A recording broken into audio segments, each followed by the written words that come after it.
I live my life these days just the foundation of being very grateful. Welcome to the Real Appreciation Podcast. I am David Clair-Bennett, and with me today is a true trailblazer in the sport of mixed martial arts. And she is an actress. She is a former UFC fighter. She's a fellow podcaster. And now she's even a stunt woman. You can see her very soon on the big screen in her newest movie, The Workout. Please join me in welcoming to the show Ashlee Evans-Smith.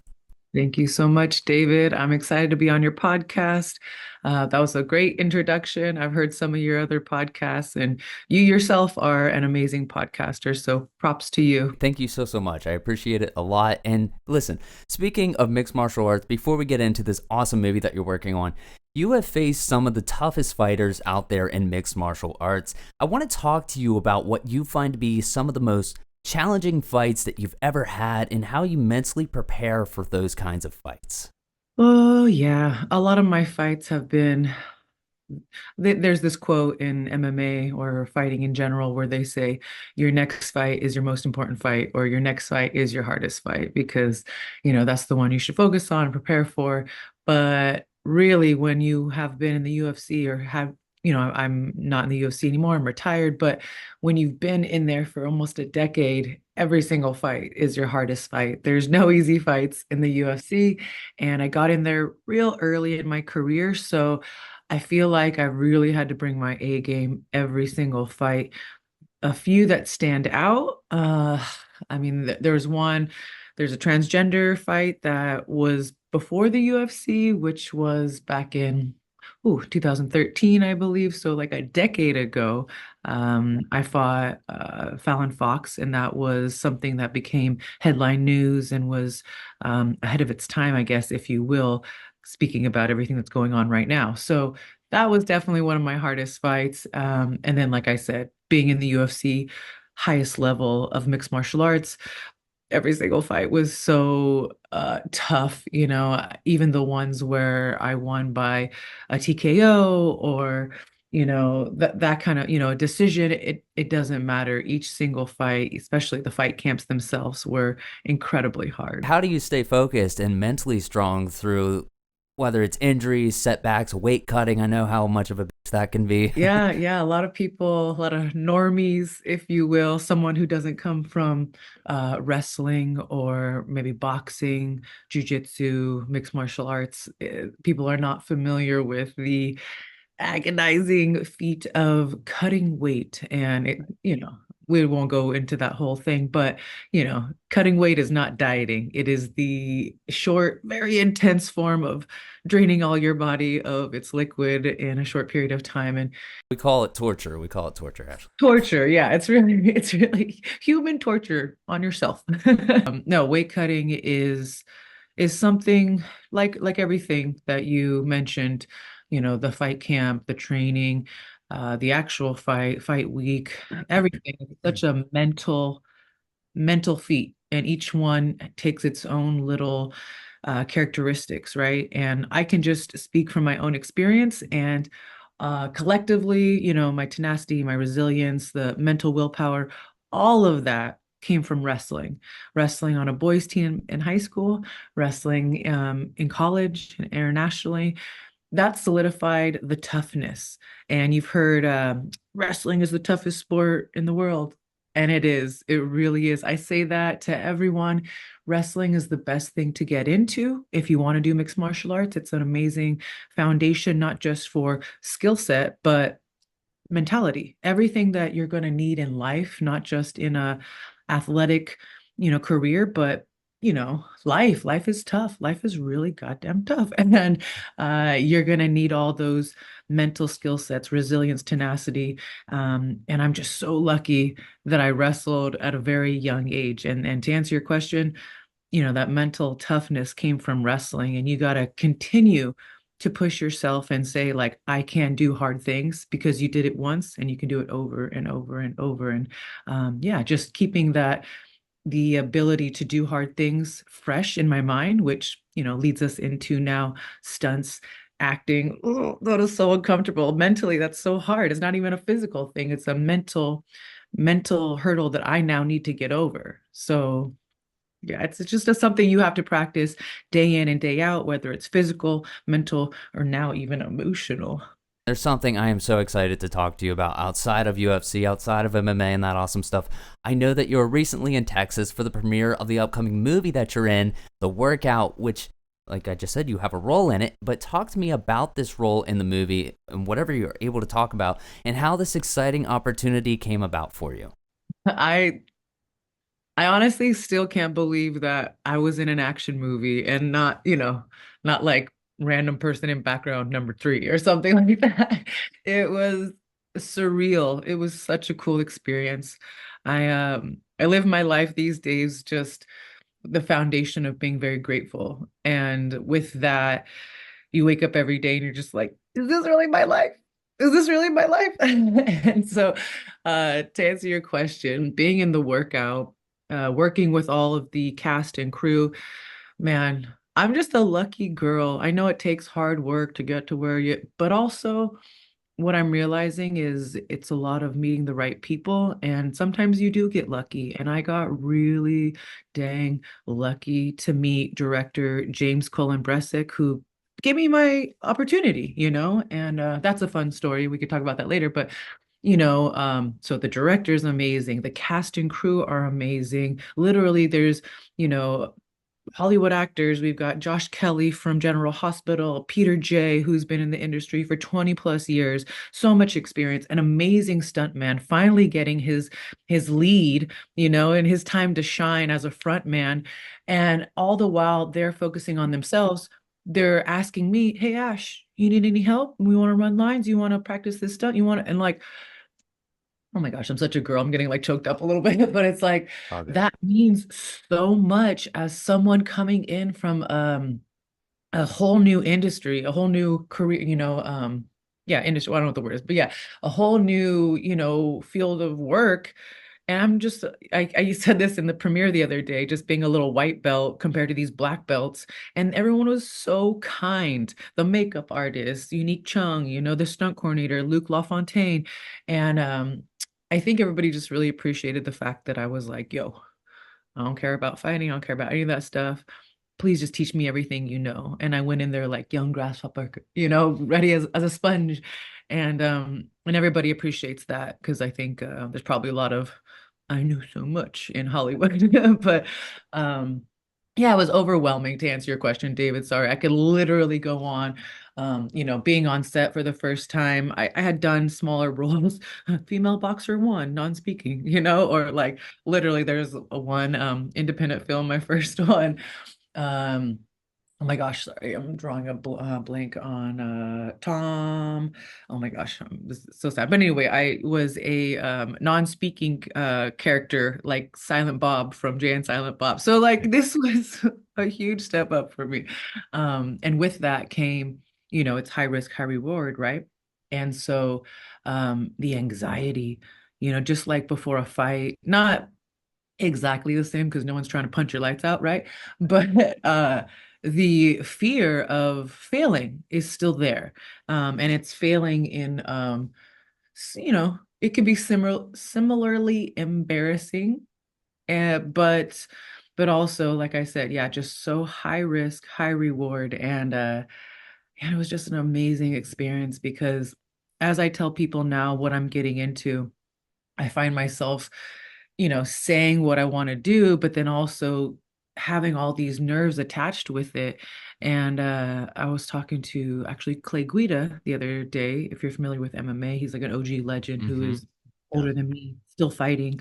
Actually hope to have him on my podcast in the coming weeks, but chopping it up with him for a second. And it's so crazy that we are going from one industry to another, and MMA just really prepares you for whatever it is that you want to take on. It is really a very, very mentally tough sport, like you said. So I'll stop yapping, but the workout and working with James Colin Bressick and the cast and crew, Jared First was the producer, Josh David Lawrence wrote it, who also acted in it. Yeah, sorry, I'm gonna shut up. These guys were amazing. It was such a fun experience. We premiered at Fantastic Fest. Yeah, ask more questions. As somebody who's about to celebrate their 7th year professionally in acting, I welcome you to the industry. It can be very toxic, just like any industry, but it seems like you're around the right people right now, and that is awesome. Am shocked at the ability. You obviously have to have talent for sure, but I'm realizing in this industry too, and my director friend James, he really was urging me before I committed, before I said, you know what, I'm fully retired from fighting. He was very vocal about saying like, Ash, you can do this. You just literally all you have to do is put yourself out there. And I'm like, no, he's just, kind of blowing smoke up my butt. And then I'm realizing that, yeah, you got to have the skills to back it up, but there's a lot of putting yourself in the right place and just, yeah, just putting yourself out there, whether it is this Zoom, putting myself into Yeah. the interwebs more and letting people know who I am, or physically, rubbing elbows, mingling and whatnot. And I've met so many people just at Fantastic Fest and talk about making movies. I'm like, oh, this is how it happens. Okay, let's do it. Absolutely. But you also do your own stunts in the movie. Like, how does that work? What you see is what you get. I mean, it's obviously fake fighting, but that's all me. Yeah, the idea of having a stunt double is so silly. I'm like, no, that's the best part. Acting is definitely fun and challenging, but the stuff that gets my blood pumping is the fake fighting and, just anything that is gonna pose a little risk of danger. I think I want to be a part of it. I want to be safe. I don't want to hurt myself.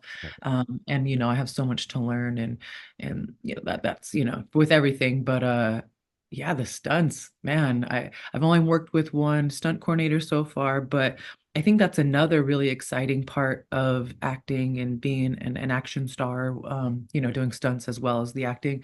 I think meeting new stunt coordinators feels like meeting a new coach. And you have to understand that that coach brings a different set of skills and there's different personalities, I can imagine. And so I look forward to it all. I want to learn more and work with more people. I'd recommend getting some stunt coordinators on your show. I think a lot of people can learn a lot from them. Yeah, and they have, Luc LaFontaine, like I said, he was a stunt coordinator for the workout. And this guy, I'm sure there's so many people that have this kind of background, but he was in Power Rangers when he was a young kid. He's like, I think he's in his 50s now, but he was in the first Karate Kid. Like and then the list just goes on from there. And he's one of those guys who can really tell a story. And so, yeah, that's actually a really good idea. Stunt coordinators on my I'm podcast. curious to know about this. Did you watch any movies in particular when preparing for this role? Because I feel like you would have. And don't say John Wick. Don't say John Wick. No, no, no. Don't say John Wick. It was funny because my boyfriend, he is not getting into this at all, but while I was getting into character and working with Luc LaFontaine, we needed more assassins. And my partner was like, I can be an assassin. And so there is actually a really epic fight scene in the movie with my partner and I. And so my partner was, just kind of listening and watching. And he, came to some of the stunt practices as well to help out after he became an assassin. And these guys were just talking about, oh, this is the best movie to watch. This is the best movie to watch. And I actually still have a really big list of action movies that I need to watch. But I think the ones that stood out the most were Drunken Master, just, kind of a silly kung fu, what is it, comedy action. And then I can't remember exactly the ones that we watched, but it was more action for me than I have ever watched leading up to this, movie, shooting the movie, because I used to be into horror when I was in college. I was in the It's my specialty. Yeah. yeah, I did actually see that. So I, have a special place in my heart for horror. And then, along the way, I got more into comedy because sometimes, the horror can just be overwhelming Yeah. mentally, especially when you've got a lot going on in life. And then I switched over to comedy, and now I'm forcing myself to watch more action because you see the movie with different eyes, and it's hard to actually enjoy it just putting myself in the movie because now I'm picking it apart and also appreciating the actors and the stunt men and women so much more. I'm like in awe, like, yeah, yeah, yeah, the acting's great. Don't get me wrong, but look at the stunts. So, yeah, that's been my movie kind of progress over the years. Has been like horror, comedy, and now, yeah, trying to get into more action. A tip of advice for you: whenever you see the reviews, you're always gonna have some dickhead being like, "Oh, this movie sucks," but you're just gonna start looking at all the comments like, "No, you don't understand the amount of hard work that went in behind the scenes." Or Yeah, like I said, from Unique Chung, our makeup artist, and the special effects too, which was so cool on set. I mean, you're a horror guy. I can only imagine the special effects I've you had see. my throat slit several times with Yeah. latex. Oh, okay. I'm gonna stop myself. Want to say something about the movie, but I'm not gonna say crap. Okay, but yeah, you guys should watch the workout because there are some gory scenes in there, and that was so cool, right? I was like, oh, let's get messy. Are you allowed to say anything about a release date, where to watch it, anything like that? Yeah, I did text the director last night. He hasn't had a chance to get back to me. I mean, we premiered at Fantastic Fest in Austin, and I'm not familiar with the way it works. Like in my civilian mind, I'm like, oh, okay, it's out. We can talk about it, but I know I won't ruin the movie for people, and I don't know exactly where it's going to be released to the public yet, which is I would love to be able to tell you guys. There's only been kind of like talks, and so I'm not sure what I'm allowed to say, and I won't Yeah. don't want to. I don't want to get you in trouble either, so we're just gonna say this. Listen, the workout will be coming out very soon. Whenever that is, just keep Googling it. Set your Google reminders on your trends, and whenever I get more information, I'll post it and link it back to here whenever we're allowed to talk about it a little bit more. I don't want to get you in any kind of trouble. No, yeah, and if you guys want to follow me on Instagram, it's just Ashlee MMA at ASHLEE MMA. I will be posting about that whenever I know, so I'm very proud of it. Yeah, I'm so proud. I'm so proud of it. It's something that, like I said, it was very scary, and I know I have a lot of room to grow, but there's only one way to do that, and that's just keep trying and getting better and practicing. This show is so huge on gratitude and appreciation, and one of the most important things I do every day when I wake up, as well as before I go to sleep, Ashlee, is I say three things that I'm grateful for. So I want to ask you, what are three things you're grateful for in your life right now? My grandfather, who's still with us, my health, which is first and foremost, and just the people in my life that I have met later in life that my partner, some of my really close friends. Sometimes these people come into your life much later in life, and it's harder to make friends when you're older or to make real deep connections. And so I'd say, yeah, I'd say those are my three. What is the name of your podcast for people who don't know? It's called Sex and Violence with Rebel Girl. Rebel Girl is my cage name. It's primarily, we used to talk about MMA and dating, relationships, romance, and sex, all that. But it's kind of more of an open format now. So check it out. Awesome, awesome. I cannot thank you enough for doing this with me, Ashlee. I am very grateful that you are here with me today and that we were able to talk about all these amazing, amazing things. And I cannot wait to see this movie. It has been an absolute honor to be here and sit across and have this conversation with you today. Thank you so much. Thank you, David. Thank you for all this opportunity to talk about everything. And you yourself, you did a great job podcasting. You just, yeah, you got a great voice. And yeah, I'm going to check out some of your stuff too, since I didn't know that you were an actor as well. Oh, yeah, Survivor's Choice. It's a movie on Prime Video with me and Eric Roberts. I'll check it out. All right. Talk to you very soon, David.